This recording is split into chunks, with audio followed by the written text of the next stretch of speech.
Welcome to Friends in Fiction, 5 best-selling authors, endless stories.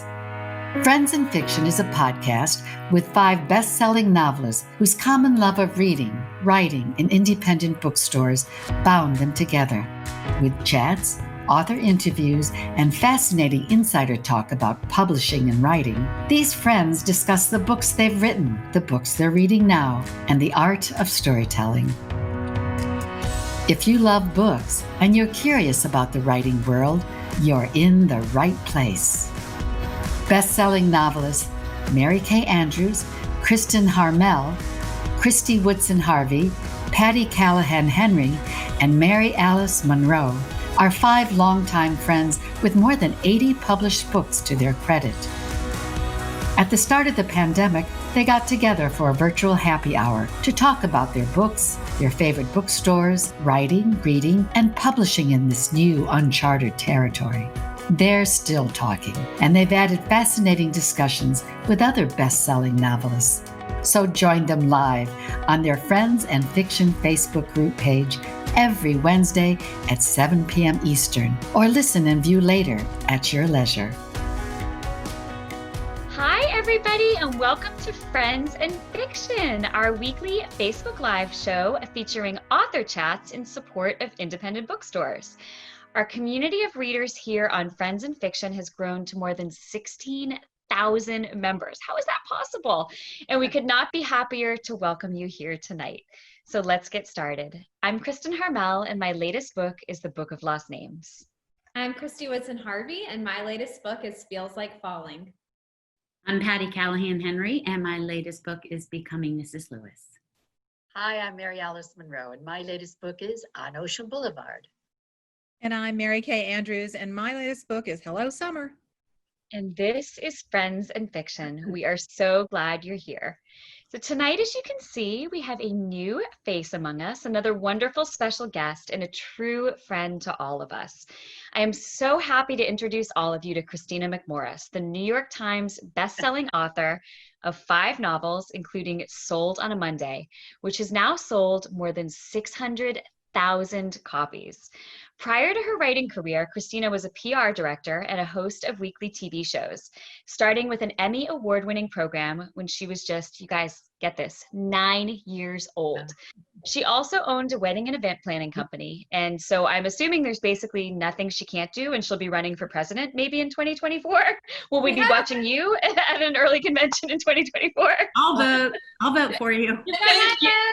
You have my vote, Kristina. I can do YMCA dances like nobody did. I feel like that's what it takes. So, all right, there we go. So before I tell you all more, I also have to tell you that Kristina was initially supposed to be one of us. When we launched Friends in Fiction back in April, when we were still in our early planning stages, there were actually 6 of us, not 5, and Kristina was our 6th. She bowed out early because of her writing and family obligations, but I always feel like her spirit is very much with us. She is at her core a Friends and Fiction author, and she always will be. And though I feel like I've known Kristina for ages, we actually did not meet in person for the first time until January, when I had a few days of scheduled events, along with Christy and Mary Alice in Southern California. So Kristina was a part of those events too, and her parents own a beautiful house in San Diego. So despite the fact that we had never met, she emailed me last October and invited me to stay with her during that trip, along with Christy and Mary Alice. I was floored by the kind offer, and I wrote back to say I would love to, as long as I wasn't imposing. She wrote back, all in caps, "Yay, slumber party." And the moment I met her in person, I knew I had made a friend for life. She's kind, she's supportive, and she's a real, genuine cheerleader for other authors. Plus, of course, she's an incredible writer in her own right. I get chills when I think about the fabulous book she's writing now, and I hope she's going to give us a hint about it tonight. So we are so glad to have her with us. Before we get rolling and let Kristina get a word in edgewise, I wanted to remind you that every week we feature an independent bookseller, and this week we're working with one of my very favorites, Copperfish Books in Punta Gorda, Florida. So Copperfish is one of Kristina's favorite stores too, and we decided to choose them after chatting with each other one day about bookstores where we loved having events. The two owners of Copperfish, Serena and Kathy, are two of the kindest, most genuine people you will ever meet. And one of their booksellers, Jean Lewis, is also a wonderful book reviewer and advocate for authors throughout Southwest Florida. They have just built a welcoming, wonderful environment for authors and readers alike. And some of my favorite events over the years have been at Copperfish. So tonight, they will be giving us a discount on all of our new releases, 20% off of hardcovers and 10% off of paperbacks. And in addition, they will be giving away one of these unique Friends in Fiction koozies. They say Friends in Fiction on them with each of the first 40 orders between now and Saturday. So if you want your soda cans or your beer cans to be wearing the very latest in high fashion, this is your chance. Because as we all know, there's nothing worse than a naked soda. So you guys, step up. You don't want your soda to be naked or wearing something that's just not stylish. It's just can't let it happen. So Kristina, back to you. We are so thrilled to have you. Can you finally, now that I'm letting you speak, can you tell us a bit about what you've been up to during the pandemic? Welcome, welcome. Thank you. Oh, it's so good to see all you ladies again. Yes.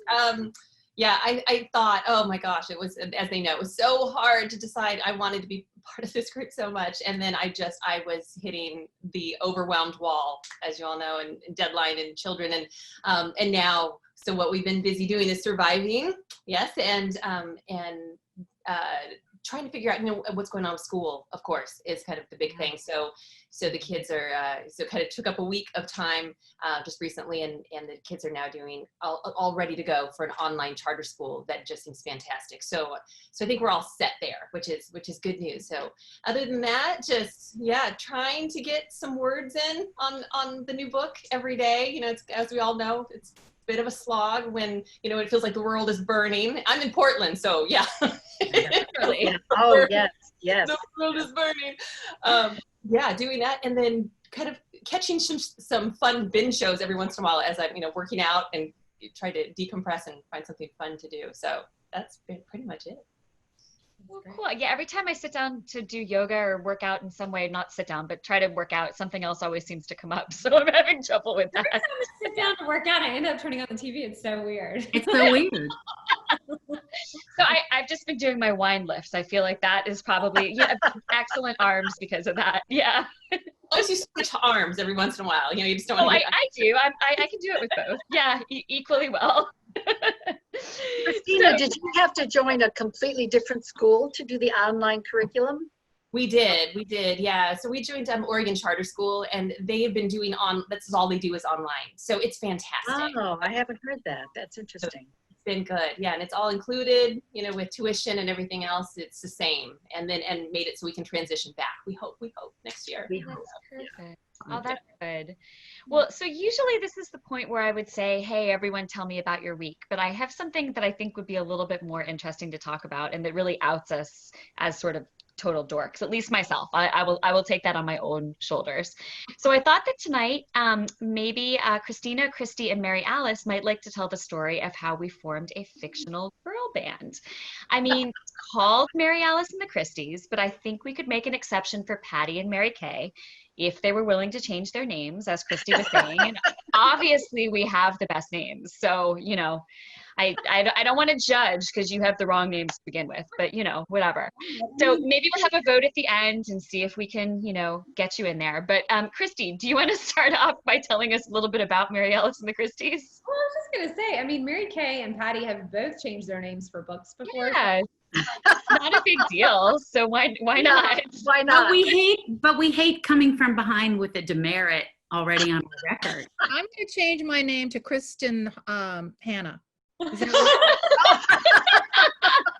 Good choice. It's worked out really well for her, so that's It has, that's true. Good choice. I'm going to be Christy Brinkley and see how that. Cool.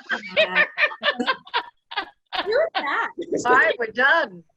We haven't worked out the instruments yet. So we're in. Who's playing, who's singing. Does we have, what was her name?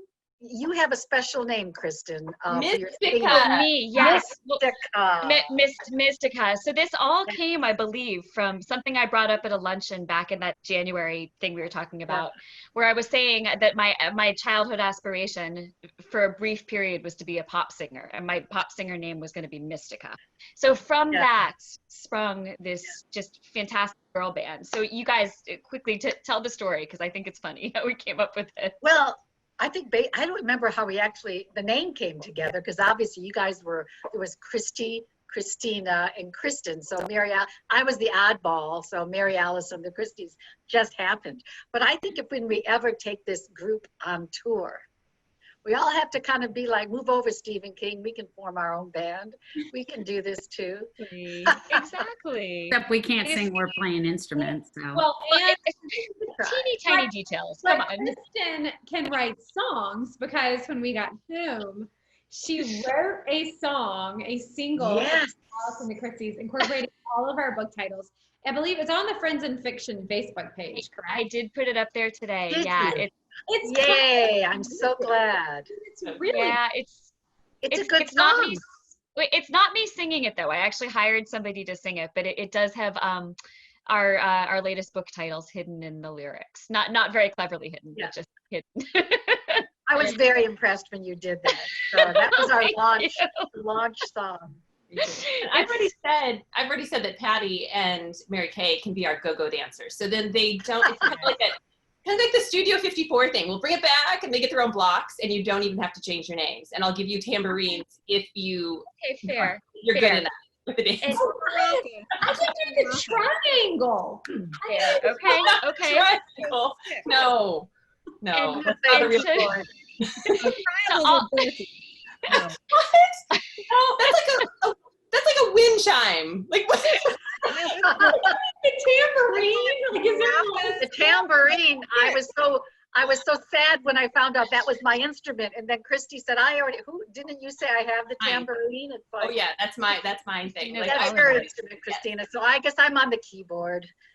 Yeah, there was a big New Year's Eve party here downtown Portland years ago that you remember when you could get together with 1,000 people you didn't know in one room, and it's crazy now. And I remember I was there with my husband and a few other couples, and they had a band playing, and at one point apparently they were looking for me and they couldn't find me, and somebody said, "I think your wife's up on stage." So I had joined the band with the tambourine because You're natural. my husband's like, "Oh yeah, that figures." All right.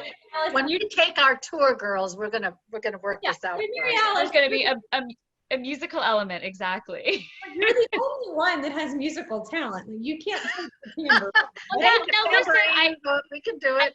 I was a drummer in my high school marching band, so Well, there I you mean, go. We need a drummer. if you need someone to march a snare, I'm your girl. So. Not one, but two James Taylor songs on the guitar. Fantastic. We'll play it's one all of those songs. It's I all was- coming together. I I was on mean, the drill team, so I carried the pom-poms in the band. you guys, Hey, what well, could there go you go. wrong? What could go wrong? I mean, Billboard charts, here we come. Wonderful. Mary Kay is just silent. She's just like, She's like, I'm out. Yeah. Suddenly Mary Kay's screen goes dark. She's gone. All right, Kristina. So when we have a guest on the show, we each love to ask the question. But before we dive in today, I would love to have you tell everyone out there watching about Sold on a Monday, your most recent novel. Can you tell us a little bit about it? yeah, of course. I just happen to have a copy right here. So Sold on a Monday is my last book, and wow, touring feels like eons ago, same thing. And so I'm so fortunate, I feel like, that I got to do that when we could still hug people that we didn't know. So the quick gist is that it was inspired by, I'll close it up here, this photo. Which is pretty shocking. A lot of people have seen that online at different times about, having a mom turned away from the camera, seemingly in shame, and 4 kids on their own stoop in Chicago, and a sign that reads, "For children for sale, inquire within." So for obvious reasons, that stopped me in my tracks, and tried to understand why a mother would not just give up her kids, hopefully for their betterment, because you thought they'd live a better life without you, but actually ask for money in return. And that led me down a rabbit hole of the true story behind the photo, which, we won't go into all of that because it go on and on, but pretty incredible story. very quick gist is that the children, there were actually 5 total. Another one was born after the photo. That photo went essentially what we call today viral. At the time, ran in 10, 11 states, lots of donations, job offers, everything coming in. Supposedly the mother turned it all down, and there's a whole other story behind that. But basic just as she had a new boyfriend. He didn't want her old kids. So she got rid of all of them. And the oldest one, Rayanne, and I became friends after I wrote the book. And she's the one in the little white dress, and she's amazing. And we got to meet for the first time on the Today Show a couple of years ago, which was incredible. But her story is that a farmer came to the door, knocked on the door, and asked to buy her and for $2. Wanted to use her as slave labor, as farm labor. And her little brother started crying. He didn't want to be separated from his sissy. And so the farmer said, fine, we'll take him to you for free. And she remembers her mother saying, and this is where it's not a compassionate story at all that I had hoped I would find, trying to understand how somebody could do this. She remembers her mother saying, great, I'm going to use the money to play bingo. So I thought, wow, okay, that's not the story I thought. That maybe there's a good reason. Maybe you have a child sick at home and that's the only way you feed them. I mean, who knows, all the reasons, because as we all know, especially today, we can all agree, I'm sure, that the information is coming at us very, very quickly. It's hard to keep up, and sometimes seeing a photo or a snippet of a headline or something, we can make a judgment on someone that without context could be very, very wrong. And so I thought, in context, maybe this could be very different. And so that ended up inspiring Sold on a Monday, because there was one mention in an article about that photo that said some family members claim the photo was staged. And when you look at the photo, the sign is so perfectly painted with reflective accent marks on the letters. It did make me wonder, since the kids weren't sold for 2 years after it was published, it made me wonder sort of the chicken and an egg and which one came first. But it still had the same result no matter what. And so that ended up inspiring Sold on a Monday. So the 1 or 2 sentence summary is that it's a reporter then that sees 2 kids on a farmhouse porch being offered for sale, and he takes a photo. It's not meant for publication, but it leads to his big break, and yet has devastating consequences for a lot of people involved, and has to see if it's too late to make it right. So it's kind of about unintended consequences, which I find fascinating. It's such a good powerful book. It's story. it's such a good book, and it's amazing that it's that so many people have discovered it and connected to it. It's just been great to see how successful it is. One of the questions we ask here every week is, when you were growing up, what were your family's values around reading and writing? Can you tell us a little bit about that? We're just so interested in where all of our writer guests have kind of come from and become who they are today. Absolutely. So, gosh, it's so funny. I am probably so opposite of all of you. Reading was, I loved it as a kid. And of course my mom, read to all of us. So that was part of our childhood. I've got 2 younger sisters, so that was a big deal. But I remember reading the Sweet Valley High books, and Hello, God, It's Me, Margaret, and, delivering all of those. But it really, past that, we were not a big reading family. I remember my dad is an immigrant from Kyoto. So I remember him, like, this is so terrible. He probably is going to die that I'm sharing this, but he would, every time he went to the bathroom, it was such a guy thing, right? To go read in the bathroom. He'd go read his Japanese samurai books. Like he had like 100 of them. It was like these little books. And it was reading about we talk about our civil wars being so long, right? World War II being so long. And as Mary Alice full well knows about the Japanese history, their civil war, I think, was like 400 years. I mean, Japanese people are stubborn. and they do not forget. So be happy that you all steamed with me and you're all on my good side. As far as we know. As far as we know. As far as we know. I'll tell you the truth later. You know, with Japanese people, let me tell you. So that's what I remember. And what's funny is my mom, when I was in junior high, I think it was, she wrote a romance novel. And she wrote all of it except, she always wanted to do that, and she wrote all of it except the last chapter. And she just couldn't figure out how to end it or something. And then she put it away forever. And it wasn't until, 12 years ago or something, that I was barely a reader at the time, which I have done so much catching up, of course, since then, but always a movie buff. Love the art of storytelling in other forms. And I remember calling her, inspired by my grandparents' courtship letters from World War II, and saying, I think I might write a novel about, kind of inspired by Grandma and Grandpa's courtship, because they only met twice and fell in love through letters. And I thought, how beautiful. It's kind of like Cyrano de Bergerac set during World War II. If you didn't know who was writing that, it's like Match.com of 1940. So I thought, you don't quite know what you're going to get on that first date. And so I called her, I'm thinking to write this novel. She said, oh, honey, which clearly irrational amount of faith in her children. She said, oh, honey, I think you should. So, and she ended up saying, I think, you know what? I have this book I never finished. I think I'm going to start over again and write it again. So she ended up, now she's a self-published author under Kaylin McFerrin, and she is the R-rated one. And I'm the PG-13 girl. She's always like, funny thing to say about Mama. She's R-rated. I don't want to know. I can read her intros and then I stop. I'm like, I don't want to know how she knows about any of that.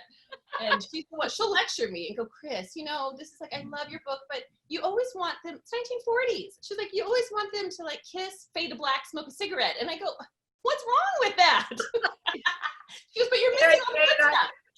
We were talking about the whole art of writing love scenes, and it's more difficult for some of us.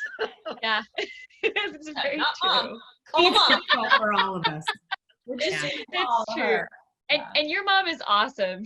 We all get to know her. She's great. That few days in January. Too. Yes. Yeah, like you, she can do everything and do it well. It's weird. Right. Something about your family. I don't know. But Patty, you had a great question for Kristina. Hi, Kristina. I'm so happy to see your face. I'm so tired of seeing still photos of people. And so I'm so excited that you're writing an anthology. What would you call a collection? Not an anthology. What would you call it? A collection of stories? The new exciting book? The one they just announced. Yes. Susan and so excited. It's with two of my dear friends. You're writing with Susan Meisner and Ariel Lawhon. And it's a new historical fiction book. And so we'll be sharing a pub house, which is really fun because Lewis was with them.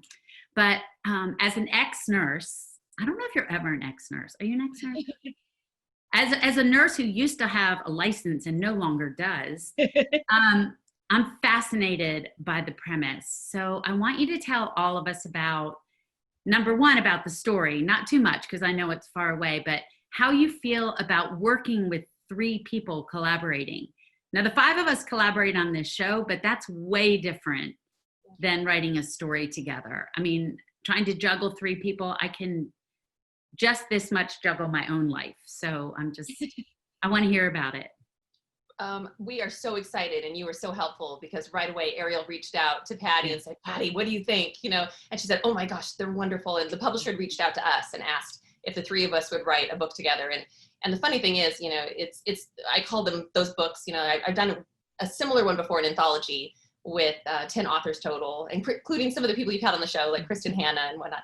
And it was like Grand Central, and it all took place on the same day at Grand Central Terminal and all ran in chronological order, but they were kind of like long short stories. They were novelettes.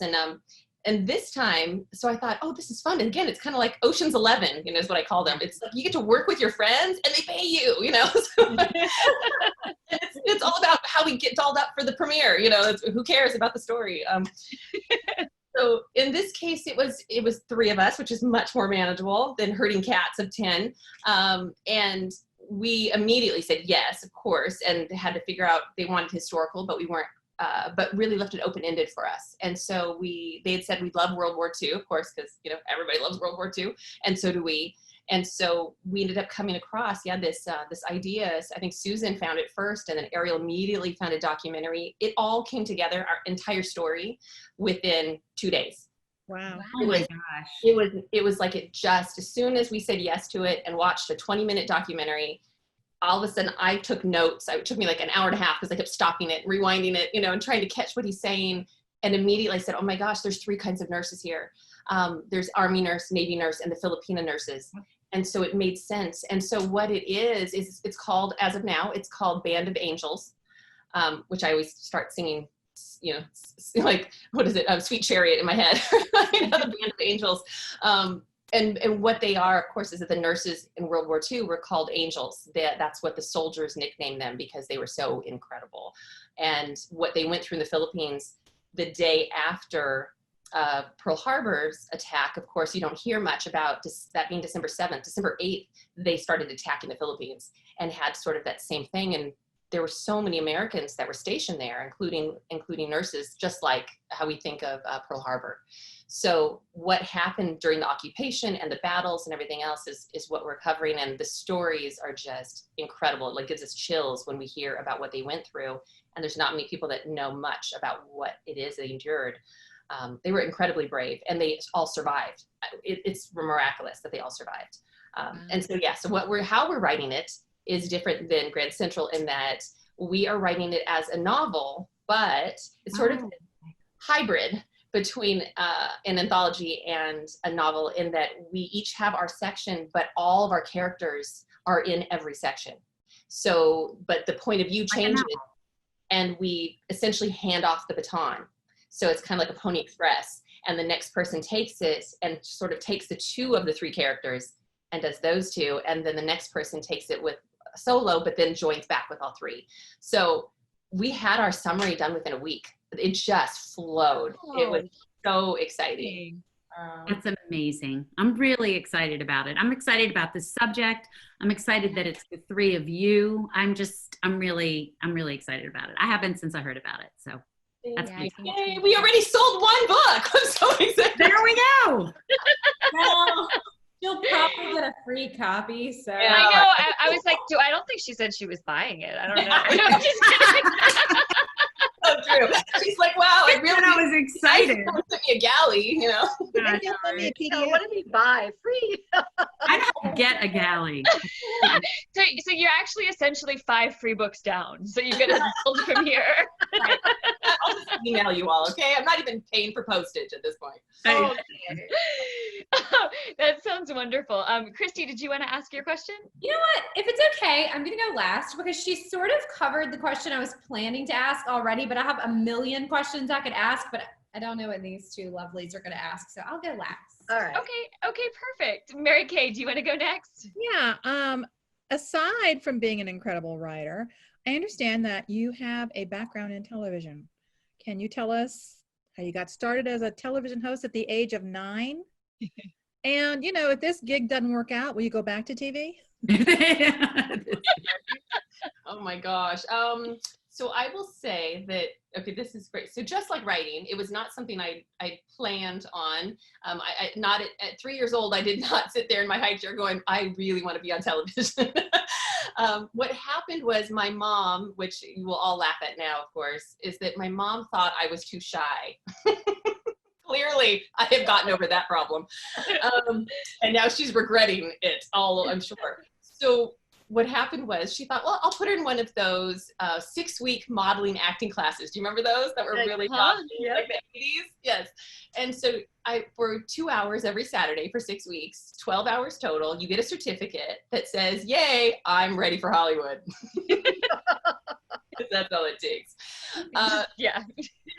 So I finished, and then at the end they said, by the way, if you want to, it's a really good experience if you want to go and try out at this audition at ABC's affiliate station in Portland. They have a new kids show. It's kind of like a kids PM magazine, Entertainment Tonight. If you want to go there and they'll host and they'll interview fun people, bands that come through town. Well, it sounded fun. I could interview Mystica, she comes through.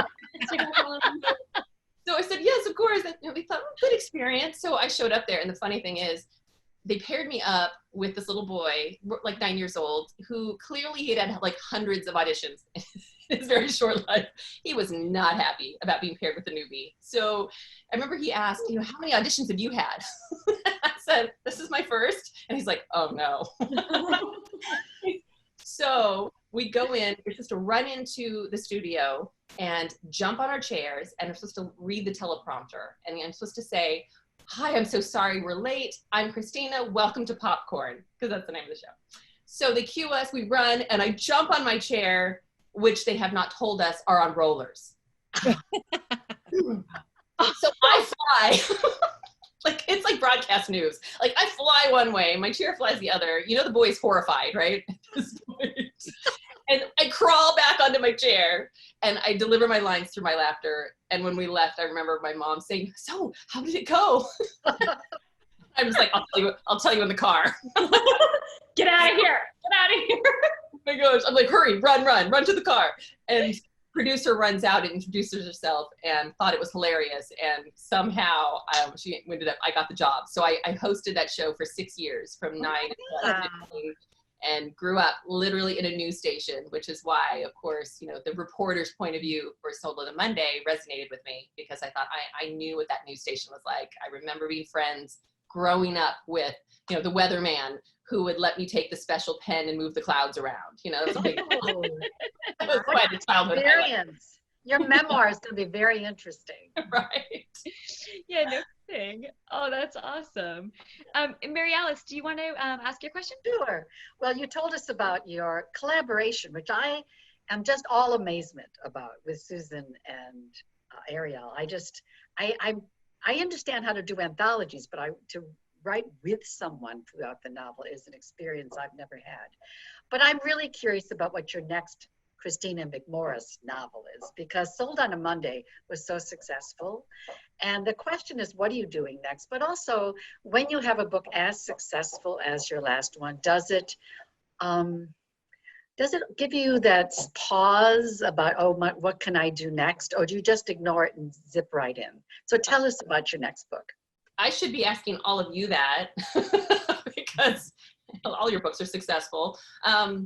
And yeah, it's a little bit daunting, but the thing that's saving me from not freaking out is that I'm more excited about this book, the one I'm working on, than I've ever been about any book, except maybe, that's a good sign. Except maybe the first one, where you just, because it's the labor of love and, it's the letter to my grandparents sort of generation. This one is just, there's, as Kristen was just saying, that we've already talked about it, and I get so excited that I want to share everything. But so I'm working on that, and hopefully, I thought that Sold on a Monday, I had that last second anxiety that hopefully I'm not alone here, that right before it comes out, you think, oh my gosh, that was a mistake. I shouldn't have done it. I should have just written from the kid's point of view. I should have done what the trend was showing. I'll write the next book as fast as possible and we'll all forget it ever happened. So the running joke in our house is that I'm so excited about the current book that it's doomed to fail. That's not funny. That's not funny. I know. I got to put out in the universe that it's not true, but it is a little funny. It is kind of funny.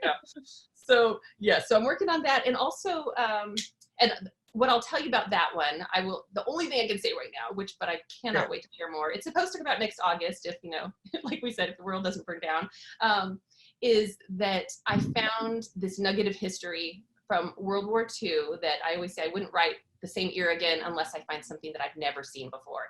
And it is a secret branch of British intelligence that I'd never heard of before. And I've shared with other historical friends and they'd never heard of it before. And they were so specialized in what they did that they were kept classified and disbanded right after the war so that they could keep some of the tactics they used completely secret and classified until the 1980s because they thought they might have to use them during the Cold War.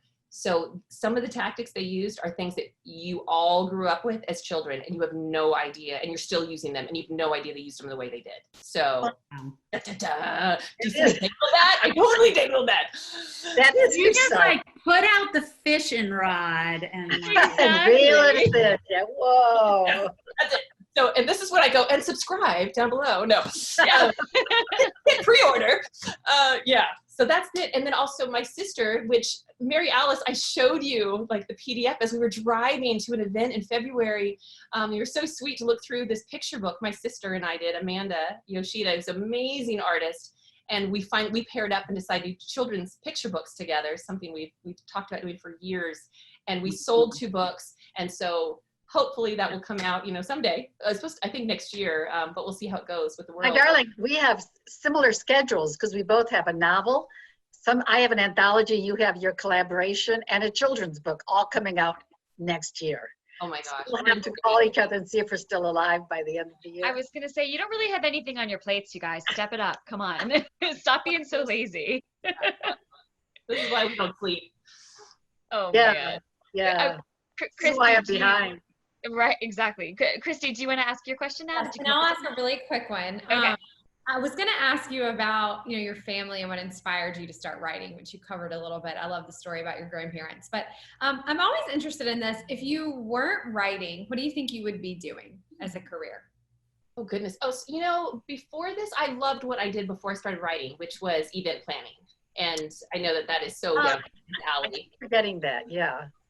So, and I loved hosting TV shows. After the kids show, I then took a break from all of that, never thought I'd do it again, and then got pulled back in because I owned a wedding and event planning company then. Like I said, I did 14 weddings a summer. So I never need to see another chicken dance for the rest of my life, people.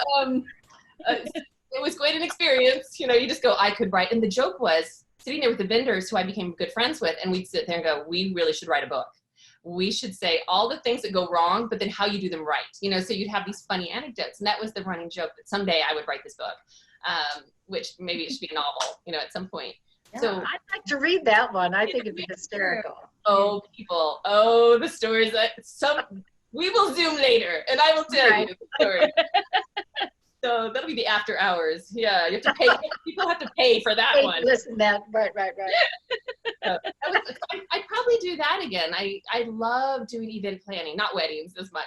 Event planning though, like I would do 500-person events that were full costume and bring in like the blazer dancers and some of the globetrotters, like Meadowlark Lemon came, and it was so much fun. I loved it. So yeah, that's probably what I would have kept doing if I didn't do this. Oh, gosh, that's so different than saying I want to be a fill in the blank. That you've got it all planned out. Right?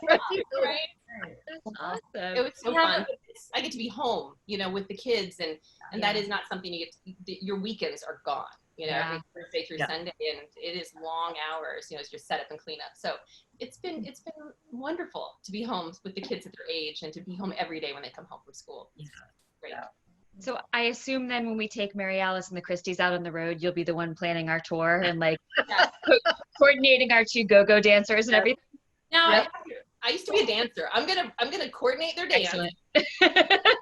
But my first change though is I kind of am leaning toward the Christies and Mary Alice. I don't know. It's just an idea. I'm on board with that. I quit. And when we come to Beaufort, we have a former Harlem Globetrotter that lives here, and he's amazing. So we can have him come. Nice. Well, fantastic. Done. I mean, I don't know what's stopping us, you guys. Well, oh yes, COVID. I forgot. So that too. So all of you out there, do you not love Kristina just as much as we do? I mean, she's fantastic. I wish you were here with us every week. So let me take a quick break to remind all of you, this is our little commercial break, to remind all of you about our bookseller of the week, Copperfish, a real favorite of many of us. So the owners are just so good and so kind, and it truly does come across in everything they do. They're exactly the the type of people that we all want to be supporting right now, at a time like this with everything going on. And as a reminder, they are offering a great discount on the new releases from each of us, 10% on paperbacks and 20% on hardcovers. Plus, you get the chance to win one of these fantastic koozies, which my light is messing it up, but these Friends in Fiction koozies for the first 40 people who order. And of course, the link is on our Friends in Fiction page under announcements. And the books include Kristina's Sold on a Monday, Mary Alice's On Ocean Boulevard, Christie's Feels Like Falling, Patty's Becoming Mrs. Lewis, Mary Kay's Hello Summer, and my new novel, The Book of Lost Names. And as always, each book you buy at an independent bookstore is a good deed. You are helping to keep the literary community thriving, plus you get to read amazing books. So it's a win-win. And this week, with the addition of this stylish koozie, it's a win-win-win. So what are you waiting for? So now the 4 of us had a chance to ask Kristina some questions, and now we would love to let you do the same. And I was actually thinking that both of the pre-chosen reader questions Kristina touched on a little bit already, but I think there's still enough there that she can answer. So I think we'll still go ahead and ask them. And while we are talking, if you have something you would like to ask out there, just post it below the video, and Christy's going to be pulling questions. She's watching. She's ready for your questions. So just post them there and we'll pull them live. So Mary Alice, while people are getting their questions in, would you like to ask the first reader question? It's from Diana Condor, and she says, were your grandparents still alive when your book Letters from Home came out? And can you tell us a bit about how that book came about? Well, you started to tell us that, but answer the first part too. I don't know that. Were they alive? Yeah. And my grandmother is still alive. She's like 94 years old, lives on the Hood Canal in Washington. She is a Spitfire. She cooks like nobody's business. So how that, and my grandfather passed away, gosh, I'm terrible at the numbers now. I want to say maybe it's about 30 years ago. But he and I were very, very close. He was the funniest person. He's dark Irish. So, his stories got better every time he told them. And bigger and longer and funnier. But he had hilarious jokes that half of which you cannot tell at cocktail parties anymore. Yeah. And I will share this because I may have shared this with you all before, but he had, this is my favorite thing about him, was we called him Papa. He had a tattoo on his forearm that he got when he was 17 years old, when he volunteered for the Navy right after Pearl Harbor, and got special permission to do that at 17 years old, which just sounds insane to me now, as having a son who's almost 17. And they went out and did what American sailors did, which was drink a little bit too much alcohol, and in the morning woke up with a bandage covering his entire forearm. No.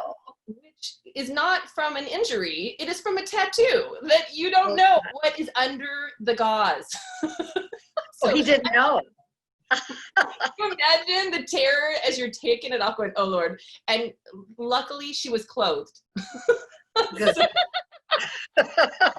Future generations, for grandchildren, it was good. It was better at the Thanksgiving dinner table that she had clothes on. So she was like a little Navy sailor girl. She was so cute, looked like the Cracker Jack, sort of had the bell bottom hat and hands on her hips. And the best part about her, he called her his girlfriend apparently back then. And when I knew him, he called her grandma.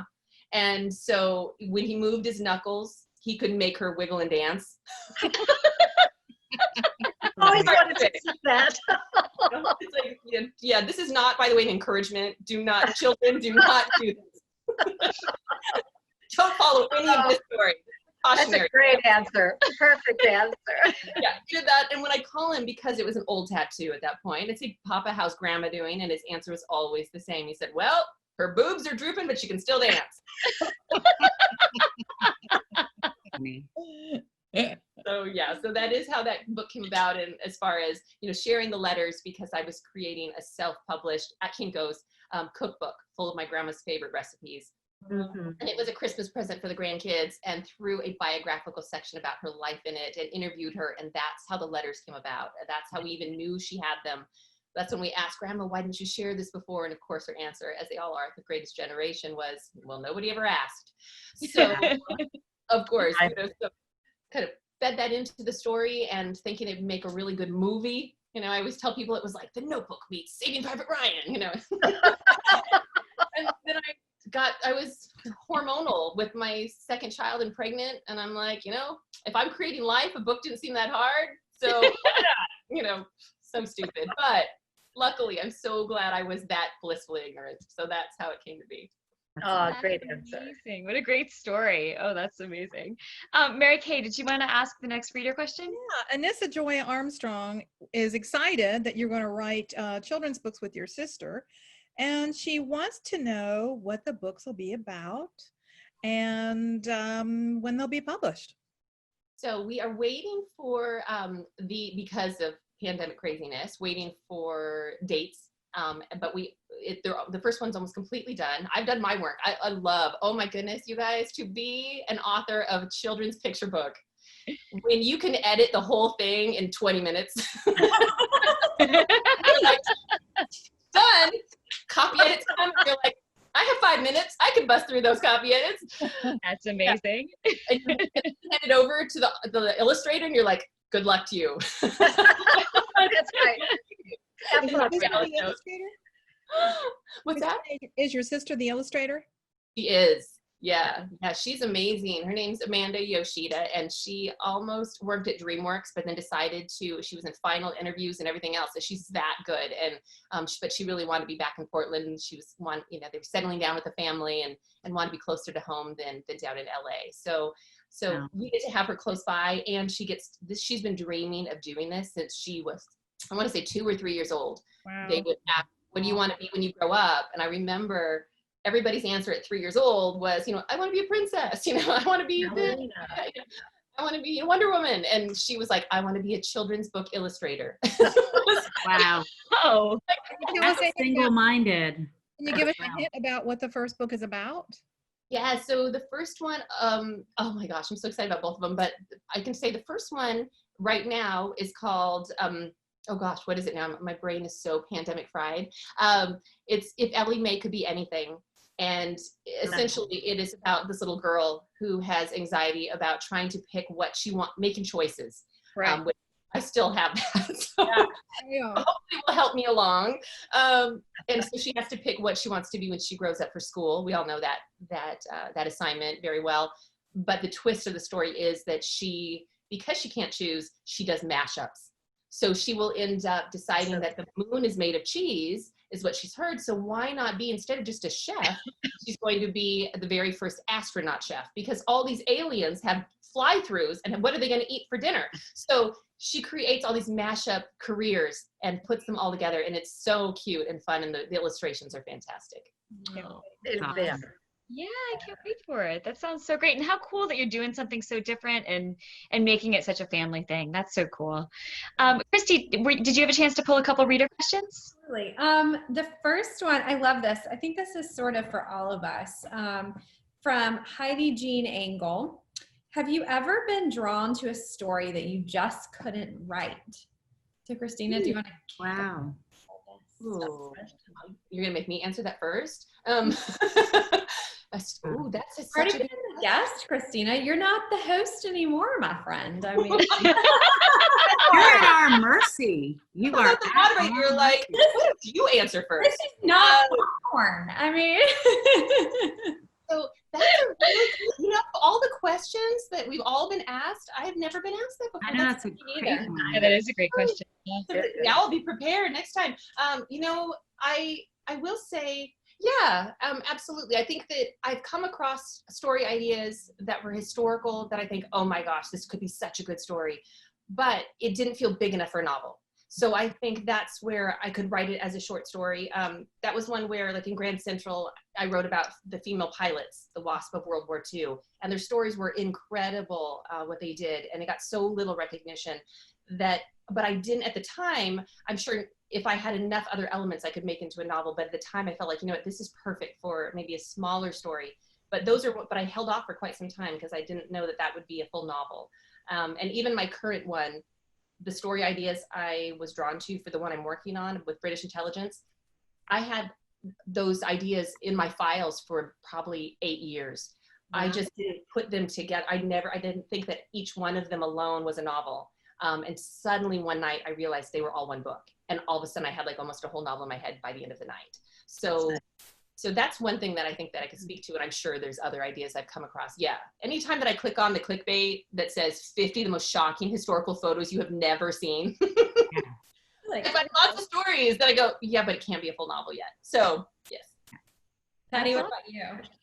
I have, there's one story that I've tried to write probably 10 times. I was going to write it as a young adult, and then I was going to write it as a historical, then I was going to write it as a dual timeline, then I was going to write it as a biographical, historical.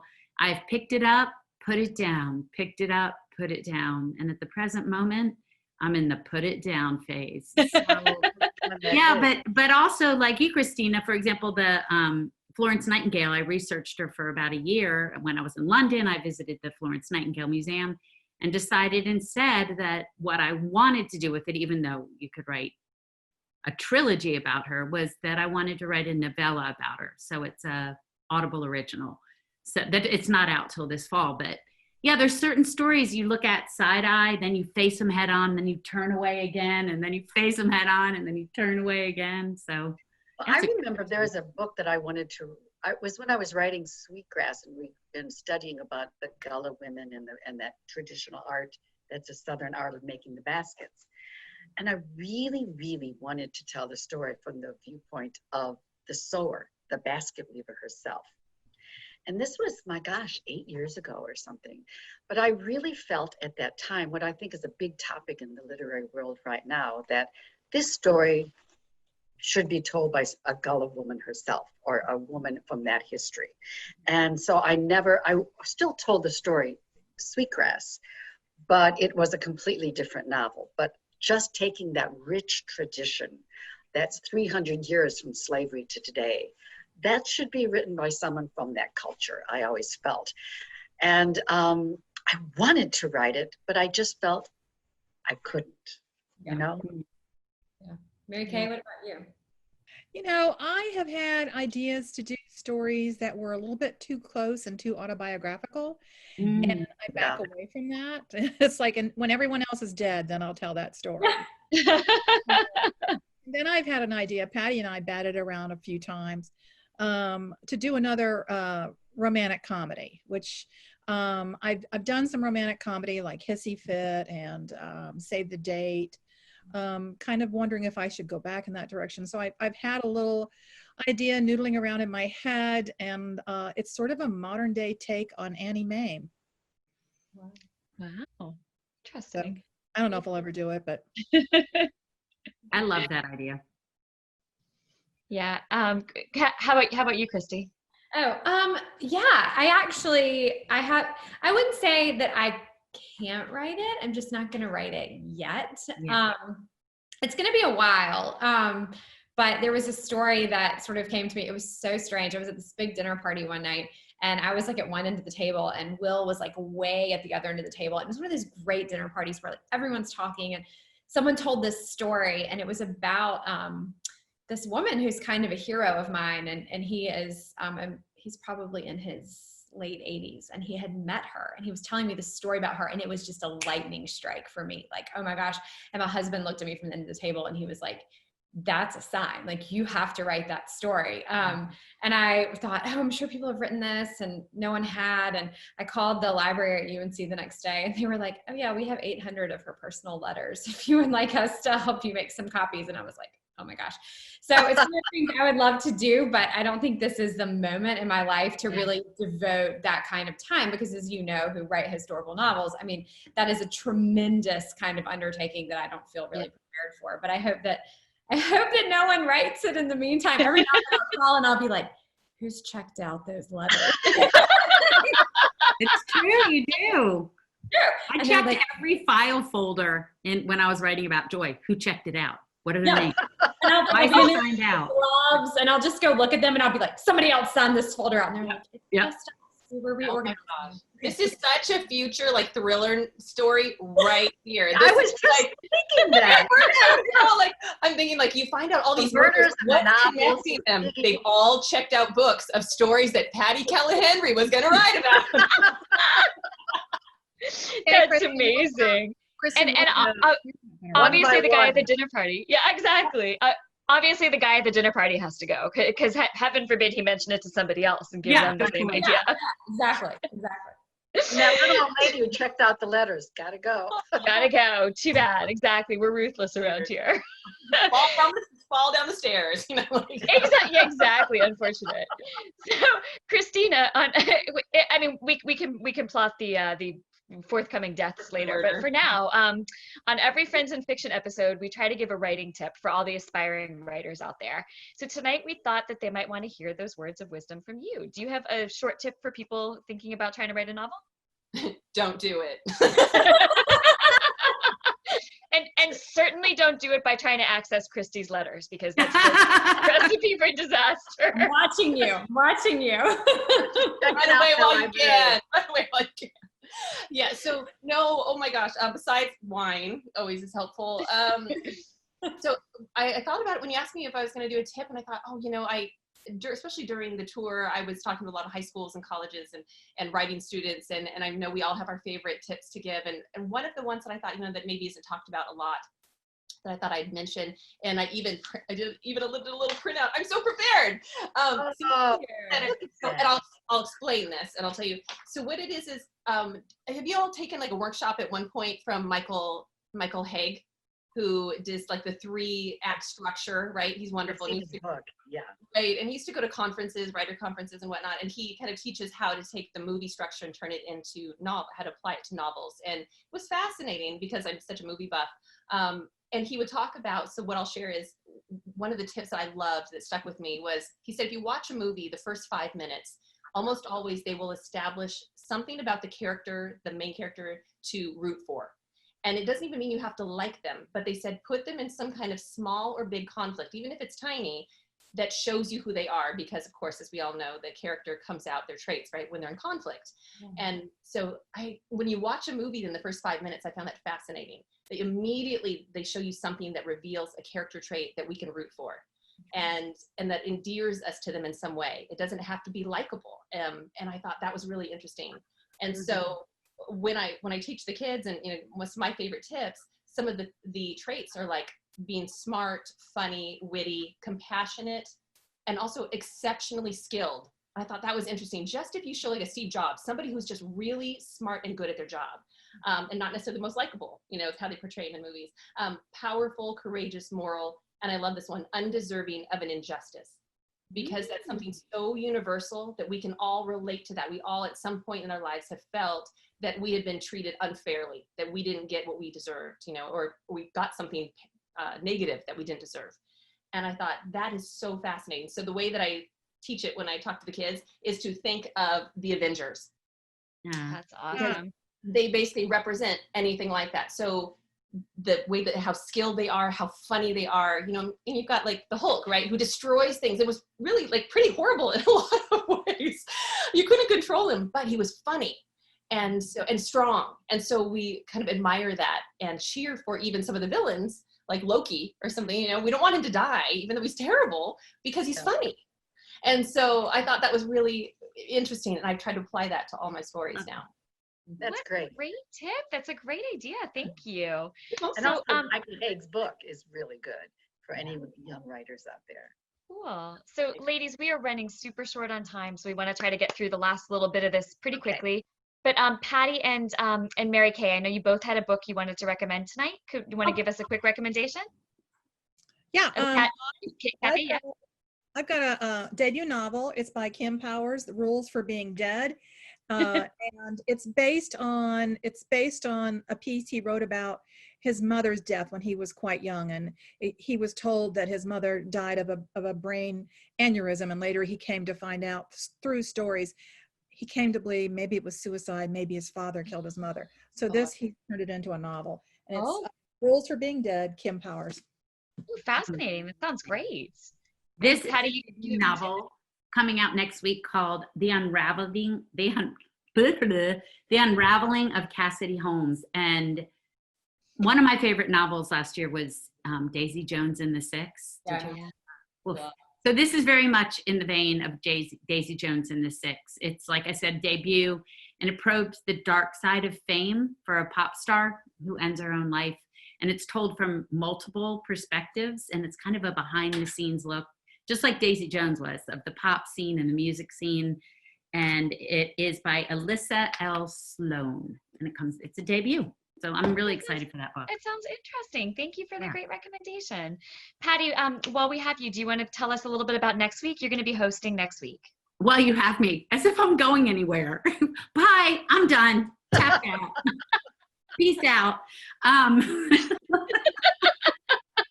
We have a really exciting week next week with the 4 of us. And Kristina, you're welcome with the other 4, me and the 5 of us.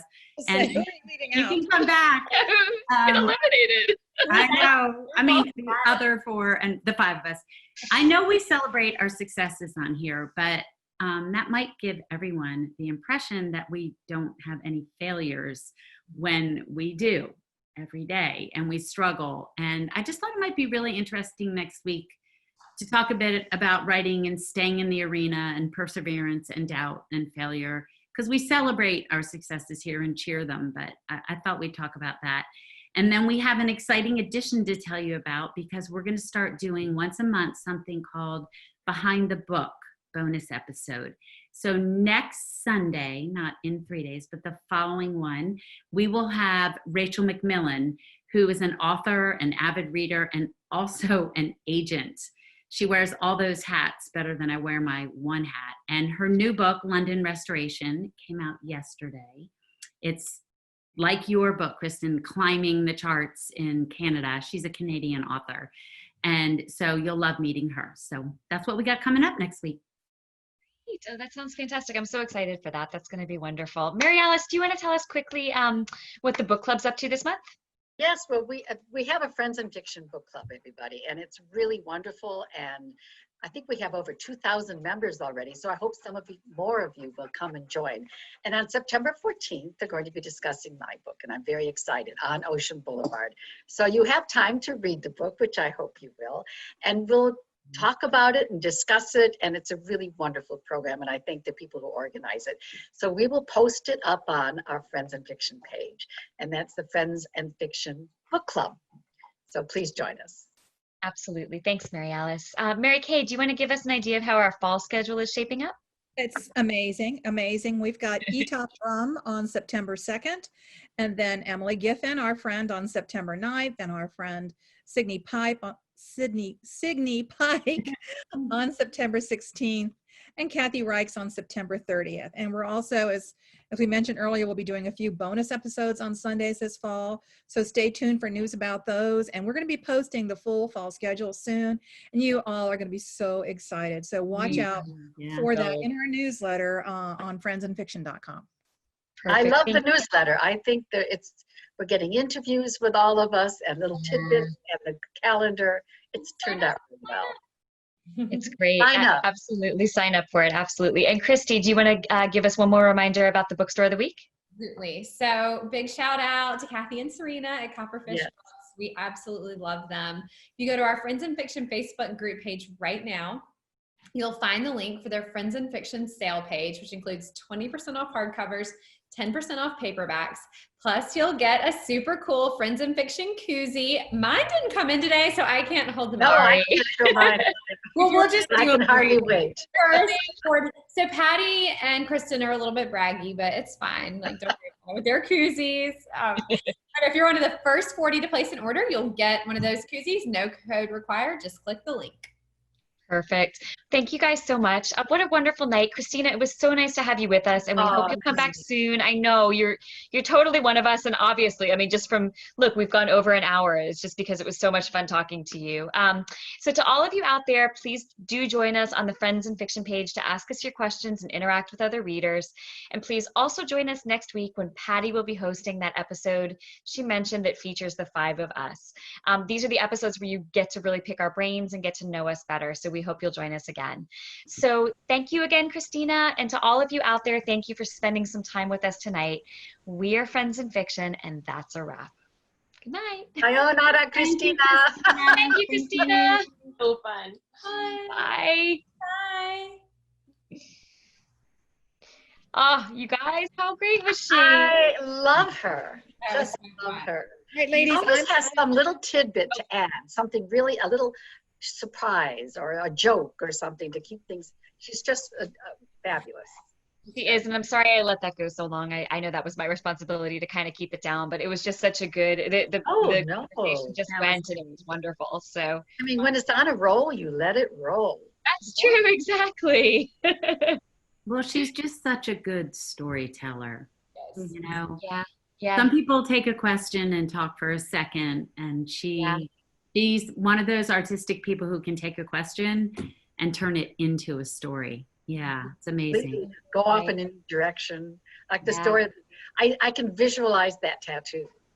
How funny was that? That was awesome. I could imagine her grandfather doing that. I mean, her family's so great. How wonderful that all of them are having, such interesting journeys, like with her mom writing and her sister writing with her, and her dad's extraordinary too. It's just such a cool thing.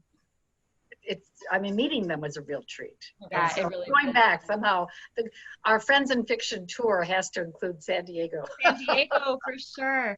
And you know what? She's just such a good person too.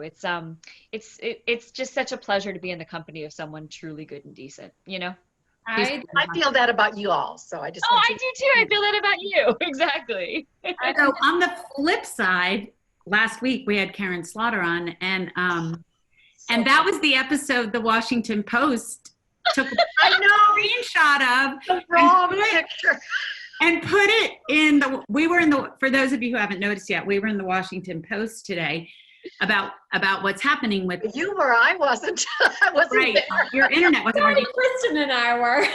So Glad the three of us. He had her pirate hat on. So my eyes are closed. I was going to say, should we show them what our poses were? Because mine was like, Okay, this was mine. It was the first night since Friends in Fiction started that I had not done my hair. I had another event, like I was on the road. It was at my parents' house. I had this weird background behind me. Mom was like, "You have this cute, like your dad has this beautiful, like paneled office with this the whole bookcase of your books. Why were you not sitting there?" I'm like sitting in this weird place.